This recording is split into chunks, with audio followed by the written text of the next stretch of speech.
ceasing, pray without ceasing, pray without ceasing for our Lord.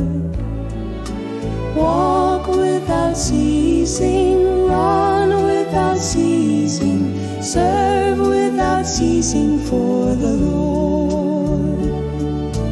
Fight without ceasing, never grow weary in fighting for our Lord.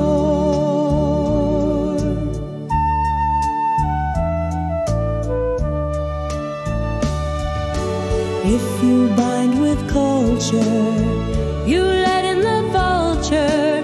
Why must they fall into the polytheistic crater when you can just trust one true creator?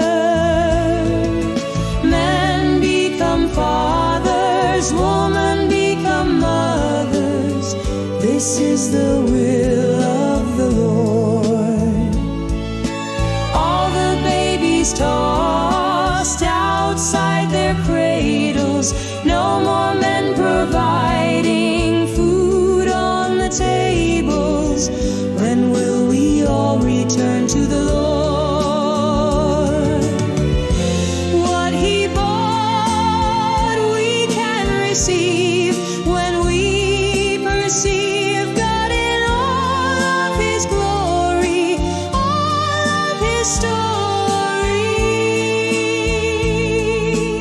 story, manifesting in real time. If only we'd pray without ceasing, we'll fly without ceasing.